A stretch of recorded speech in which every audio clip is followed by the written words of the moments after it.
വീഡിയോയിലേക്ക് സ്വാഗതം. ഞാൻ ഓരോ ഐറ്റം ഔഷധങ്ങളെ കുറിച്ചാണ് പറയുന്നത്. അതായത് ഇത് മുക്കാപ്പിരിയൻ എന്ന് പറയുന്നത് തന്നെ നമുക്ക് മനസ്സിലാക്കാം. പിള്ളേരൊക്കെ കുത്തി പിരിയും വയറുവേദന ഒക്കെ വരുമ്പോൾ. അപ്പോൾ ഈ നീര് കൊടുത്തു കഴിഞ്ഞാൽ അവർക്ക് വയറുവേദന കുറയുമ്പോഴാണ് കൊടുക്കണമെന്ന്. അതാണ് അതിൻ്റെ മുക്കാപ്പിരിയൻ എന്ന് പേര് പറഞ്ഞത്. അടുത്തതാണ് ഈ തുളസിയുടെ ഇലയും നമ്മുടെ പനിക്കൂർക്കയുടെ ഇല. തുളസിയുടെ ഇലയും പനിക്കൂർക്കയുടെ ഇലയും നമ്മൾ പിള്ളേർക്ക് ചുമ വരുമ്പോൾ കുത്തി പിഴിഞ്ഞ് കൊടുത്താൽ ഇതിൽ കൂടെ ഒരു ചെറിയ ഉള്ളി ചെറിയ അടുത്തില്ല ചെറിയ ഉള്ളിയും കൂടിയിട്ട് കുത്തി പിഴിഞ്ഞ് കൊടുക്കുകയെന്ന് വെച്ചാൽ നമുക്ക് നല്ലൊരു ഔഷധമാണ് ചുമയ്ക്കൊക്കെ കേട്ടോ. ഉള്ളി എന്ന് പറയുന്നത് പിള്ളേർ നമുക്കായാലും കഴിക്കാതെ ഒരു അണുക്കളെ മുഴുക്കലും കളയുന്ന ഒരു ഐറ്റമാണ് ചെറിയുള്ളി. അതുകൊണ്ടാണ് ചുമ പെട്ടെന്ന് മാറുന്നത്. അത് തേനും കൂട്ടി ചേർത്ത് കഴിഞ്ഞാൽ ഇത് വാട്ടി പിഴിഞ്ഞ് കൊടുത്താൽ പിള്ളേർക്ക് നല്ലതാണ്. അടുത്ത ഐറ്റമാണ് നമ്മുടെ ഈ കണ്ടിട്ടുണ്ട് ചുള്ളി. ഇത് വേരടക്കമുണ്ട് കേട്ടോ. അപ്പോൾ ചുള്ളി വേര് നമ്മൾ സമം തിളപ്പിച്ച് പൊടിക്കുക വെച്ചാൽ ഇതൊക്കെ കഷായത്തിലൊക്കെ ഇടുന്നതാണ്.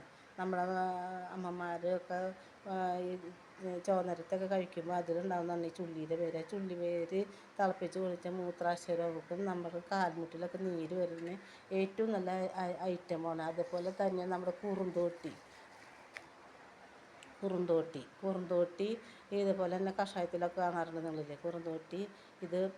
ഇത് സമം എടുത്ത് തിളപ്പിച്ച് കുടിക്കുകയെന്ന് വെച്ചാൽ ഇത് നമുക്കിത് കിട്ടുകയെന്ന് വെച്ചാൽ ഇത് നമുക്ക് കുറുന്തോട്ടി കിട്ടുകയെന്ന് വെച്ചാൽ നമുക്കിത് ഉണക്കി എടുത്തേക്കെന്ന് വെച്ചാൽ നമുക്ക് വല്ല നീർപിടുത്തോ കാലിന് വീട്ടിൽ നീരൊക്കെ വരുമ്പോൾ ഈ കുറുന്തോട്ടിയുടെ ഇല തിളപ്പിച്ച് കുടിക്കാവുന്നതാണ് കേട്ടോ.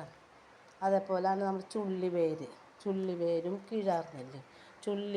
കീഴാർനെല്ലിയും ഇതേപോലെ എനിക്ക് മൂത്രത്തിൽ ബ്ലഡ് വന്നപ്പോൾ വേറൊരു ചേച്ചി പറഞ്ഞു തന്നാണ് കേട്ടോ. ഈ കീഴാർനെല്ലി നിങ്ങൾ കണ്ടിട്ടാവും അടിയിലിങ്ങനെ കുരയായിട്ട് ഒരു ചെടി അതാണ് കീഴാർനെല്ലി. ഈ കീഴാർനെല്ലിയും തൊട്ടാർവാടിയും കൂടി സമം വേരടക്കം പറിച്ച് നമ്മളത് തിളപ്പിച്ച് കുടിക്കുകയെന്ന് വെച്ചാൽ മൂത്രത്തിൽ ബ്ലഡ് വരണമെങ്കിൽ കുറഞ്ഞ് കിട്ടും. എനിക്ക് നല്ല പോലെ ബ്ലഡ് ഉണ്ടായിരുന്നു.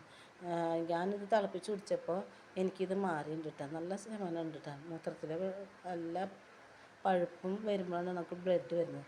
അപ്പോൾ ഈ തൊട്ടാർവാടി കിഴനെല്ലും തിളപ്പിച്ച് കുടിക്കുക.